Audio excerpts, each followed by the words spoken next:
Welcome back to Uncensored, now to UFOs and revisiting this topic. In fact, because this time last week we invited two experts on to talk about the recent congressional hearing in the US, which included testimony from a former intelligence official who claimed the US has possession of intact and partially intact alien vehicles.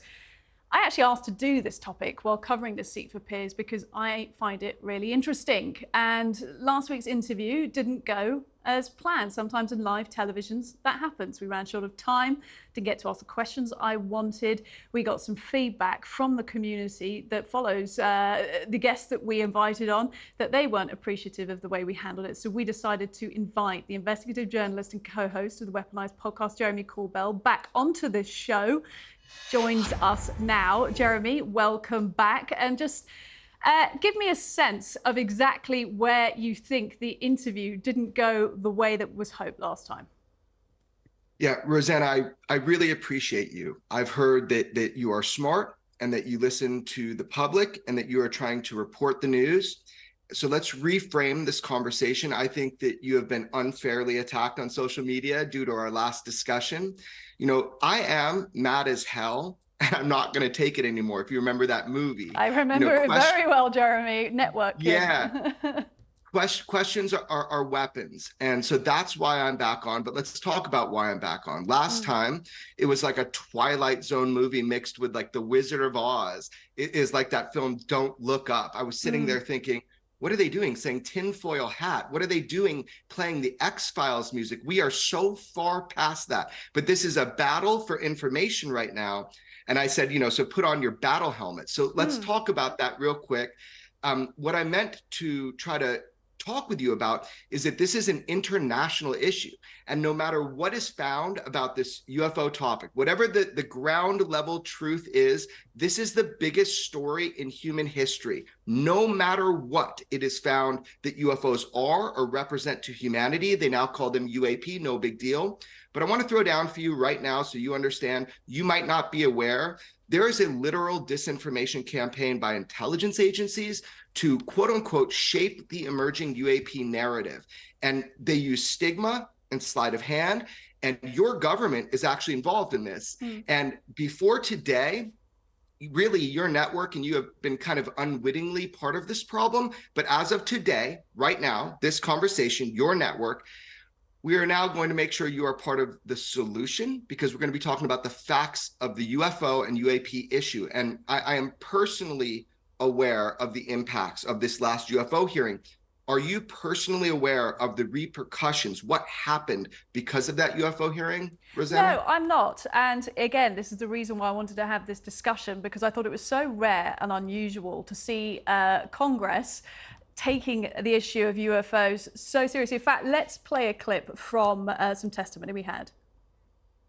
If you believe we have crashed craft, stated earlier, do we have the bodies of the pilots who piloted this craft? Biologics came with some of these recoveries, yeah. Were they, I guess, human or non-human biologics? Non-human, and that was the assessment of people with direct knowledge on the program I talked to that are currently still on the program. Jeremy, give our audience a sense, if they're not familiar with this, because not everyone has the level of detail and insight that you and your followers have into this whole community and into the experts involved, who that person was. Yeah, again, questions are weapons, so thank you for throwing that one to me. So you see on your screen David Grush, a decorated military veteran who has served the United States and intelligence communities for decades. And this individual came forward under oath, came forward, and he said, look, I did an investigation. I had access to these special access programs. It was my job to look for misappropriation of funds, which is theft, related to UFOs and UAP.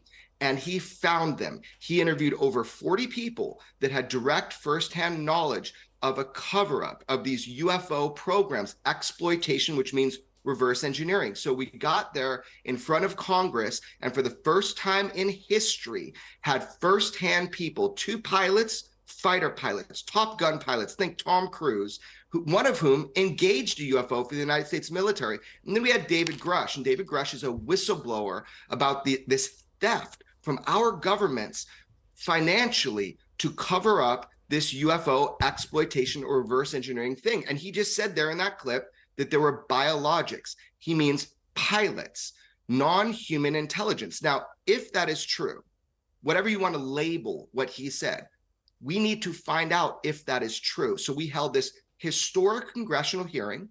Those three individuals testified under oath, and my mentor in journalism, George Knapp, and I, we submitted something for congressional record, 2 statements, and those statements were an assessment of the situation that has been going on for a long time regarding UFOs and the cover-up. Let's give our audience a bit of a sense then of one of those pilots. You were saying it's almost like a sort of Top Gun person, a real pilot, Ryan Graves. This is what he said. In 2014, I was an F-18 Foxtrot pilot in the Navy Fighter Attack Squadron 11, the Red Rippers. After upgrades were made to our jet's radar systems, we began detecting unknown objects operating in our airspace. During a training mission in Warning Area Whiskey 72, 10 miles off the coast of Virginia Beach, 2 F-18 Super Hornets were split by a UAP. The object, described as a dark gray or a black cube inside of a clear sphere, came within 50 feet of the lead aircraft and was estimated to be 5 to 15 feet in diameter. Now, that's some pretty interesting and serious testimony in my ears when it comes to this. And you talk it there about government cover-up, which is actually one of the sort of topics why we had this hearing. It's been also called, quote, administrative terrorism. You said the UK government is complicit in that. Of course, they're not here to give any kind of counter to that, but we're going to listen to your point of view on it, or the facts that you've gathered. But the thing that sort of pricked my ears up over the last week when I've been receiving all this commentary online was this idea of Don't Look Up, which of course is that movie about people not taking climate change seriously, notably TV shows like this one. And I take climate change very seriously. And off the back of that congressional hearing, took UFOs more seriously as well. So what is it you need to do, you think, to get people to continue to take this topic seriously and see it for the interest that it has? Well, I commend you, Rosanna, because this is what exactly we need to do, is bring people up to date with what we know, what we think, and what we're trying to find out. So I really like that you referenced that movie, because this is nothing new. People have been coming forward for a long time. There's just now an official process to protect whistleblowers under a Presidential Protection Act. So this is legislation.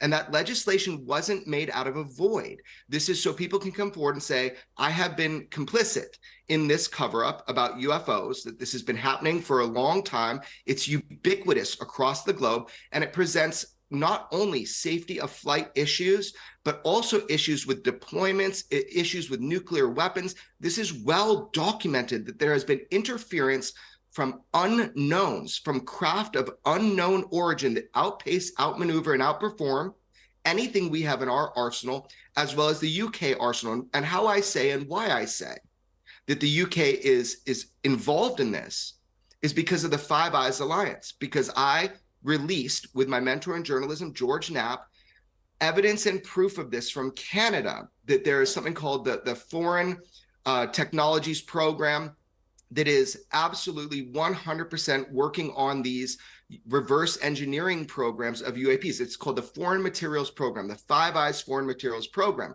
And this was a minister, a parliamentary member from Canada, that wrote this letter in deep concern.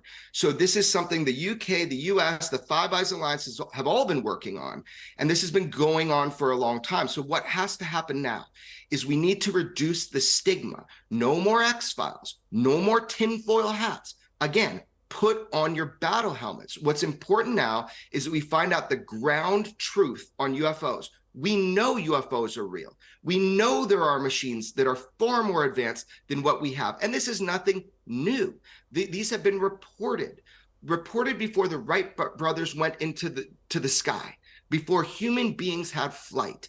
This has been reported by pilots, by military. Some of these accounts, they go back to before there was even a Pentagon. So now we have to have this conversation soberly. We need to discuss the facts, because our censor systems, it's not just pilots anymore telling you this.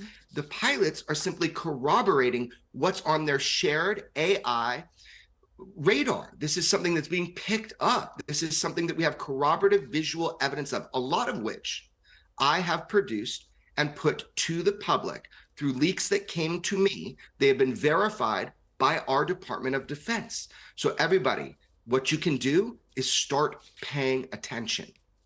Keeping those eyes open and having sober discussion of facts, and taking a listen to some of those clips in the congressional hearing are fascinating. And Jeremy, it's been a fascinating discussion. Thank you so much for making time to speak to us again. Anytime. I really appreciate you. People got it wrong. You're doing your job. You're reporting the news. And this is the biggest story of all time. Thanks, Jeremy.